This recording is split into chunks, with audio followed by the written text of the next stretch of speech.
Coming up today on This Is True Really News. There's more? Something from Jessica Thompson. It's Jessica. My favorite shower buddy. Well, my favorite virtual shower buddy. Maybe I should say that differently. Pretty much sure I'm speaking for the entire room when I'm going, ew. What I'm going to explain it because I once misspoke and suggested that we kind of shared with the showering, and I didn't mean to say it that way. I meant to say that. But yet you did. Hopping, and so what I'd like to do is distance myself from showering.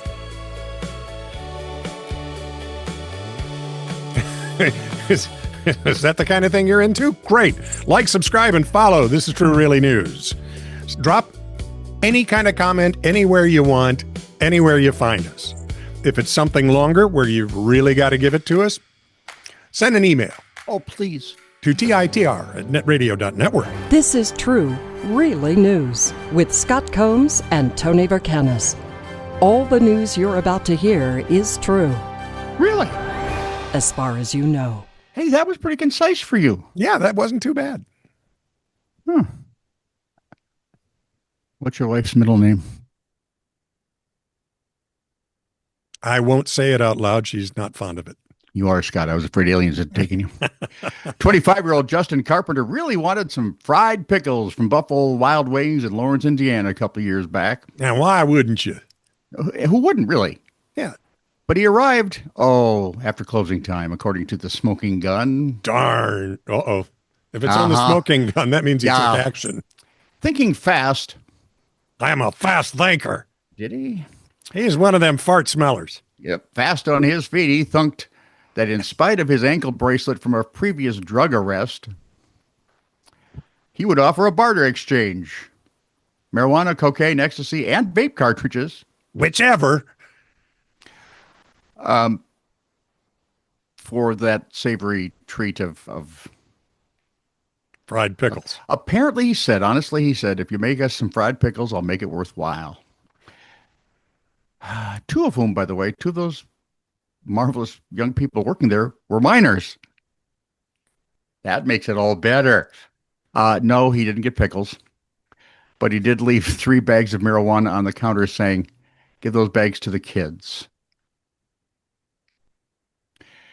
Anyone, raise your hand if you're confused why this man may have had an ankle bracelet. Anyone? Bueller? Police tracked him to a nearby gas station. That shouldn't have been hard. Where they found, guess what? More drugs. Oh, yes, and some drug paraphernalia in the car. He was arrested on new multiple felony charges. He's going to have a monitor on both ankles. He's going to have a German Shepherd for a buddy. Where do you think you're going? Nowhere. Correct. This from shower person Jessica Thompson, whom I'm told, I'm guessing, I had a fantasy. This isn't going well. You know, after you eat off both feet, what do you put in your mouth? I don't know. I think the rest of my leg. If you're currently snacking on a bag of Flamin' Hot Cheetos, which are actually pretty good, I like those, you might want to stop chewing and start looking. A single corn snack shaped like a Pokemon has just sold for enough money to buy a fleet of used cars. Now, I say used cars because their prices are ridiculously high, proving once again that the world has officially lost its collective marbles. The snack in question, dubbed Cheetozard, is a 3-inch long Cheeto that bears a striking resemblance to the fire-breathing Pokemon Charizard. An anonymous buyer at Golden Auctions paid a staggering $87,840 for the item the other day, setting a new Guinness World Record for the highest price paid for a video game likeness corn snack. The Cheetozard first gained notoriety in 2024 when it was showcased by First and Goal Collectibles.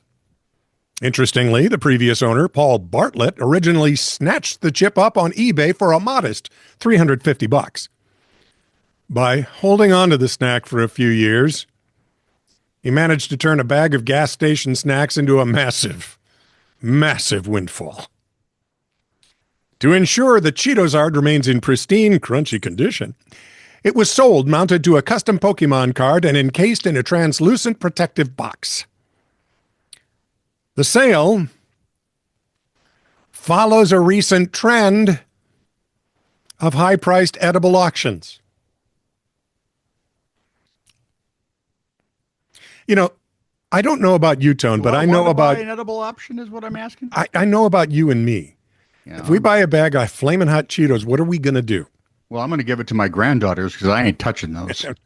Well, somebody's just going to flat eat it is what's going to happen. Oh, yeah.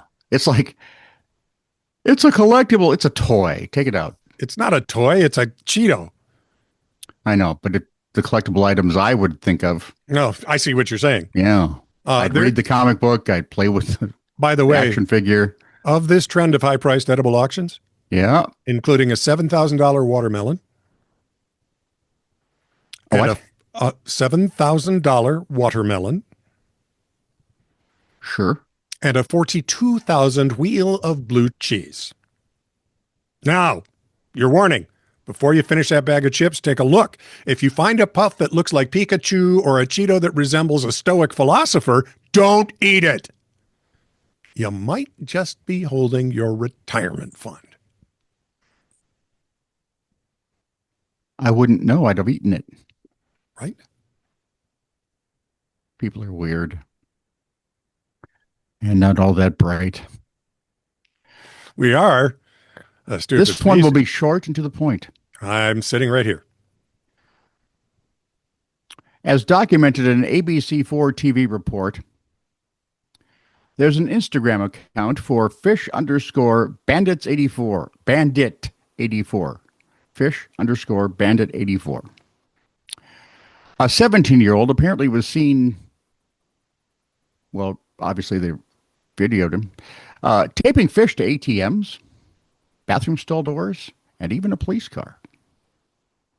Some of the fish even had cigarettes in their mouths. Well, those were the bad fish. Yeah. Yeah. They're not doing their lungs any good whatsoever. Yep. They had little leather gills. It was just... The Insta account's bio reads, live, laugh, tape fish on ATMs. When this story was posted, it had more than 50,000 followers. Our 17-year-old hero from Provo, Utah is now facing 2 charges of property damage. So now our ATMs stink.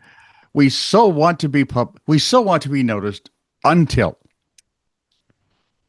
things get a little fishy. I'm sure he had the classic response these days when he was arrested. No, you can't arrest me. What? No. I haven't done anything. That's the whole argument right there. Yeah, I've seen it so many times. Videoed, obviously. In a discovery that gives aged like fine wine a whole new and slightly icky meaning, archaeologists have unearthed the 600-year-old grape seed from the bottom of a medieval hospital latrine. So I'm doing weird criminal things, and you're doing weird food things. The seed, found during excavations at a 15th century site in northern France. One. Yeah, one. Okay. Has stunned scientists. Stunned, I say. Yes. Not just for where it was found in the aforementioned cesspit, but for what it is. Sir? It was found in a pile of stuff, in a pool of stuff that most of us would avoid, like the ever popular plague. Yeah. But them archaeologists, they're special. Yeah, now I'm thinking back to the first Jurassic Park. Yeah, they are. Genetic sequencing has confirmed that the seed is a perfect match. Perfect for modern Pinot Noir. This proves that French viticulture has been using clonal propagation, essentially making identical copies of vines via cuttings since at least the 1400s. Yep. Now, while the DNA is clear, the intent is not. Nope. Researchers from the Institute of Evolutionary Science of Montpellier admitted they are facing a historical whodunit regarding the seed's final moments. Scenario A. A 15th century patient was simply snacking on fresh table grapes while otherwise occupied. Or scenario B. The seed was left over from a medieval medicinal brew. During the Middle Ages, wine wasn't just for Friday nights, It was a primary medical treatment used to keep you from getting sick. Disinfect the Because body. the water will kill you. And aid digestion. Oh. Because the seed dates to the mid-1400s, it places the grapes squarely in the era of Joan of Arc. No kidding. Paleogeneticist Ludwig Orlando notes that the legendary patron saint could have very well eaten the exact same grapes as us.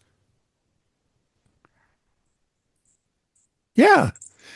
So, whether it was a snack... That's like the science guys that find something on like Mars or something. Yeah.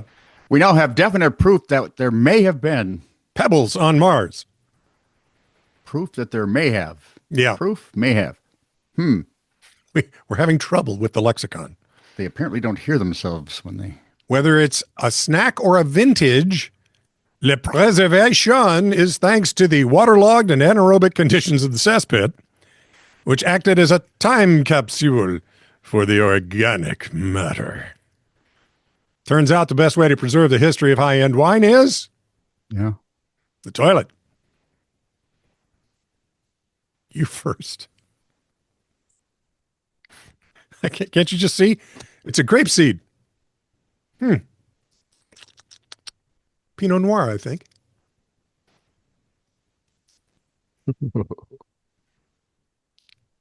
Ew. Well, that was Disgusting. wrong. That was just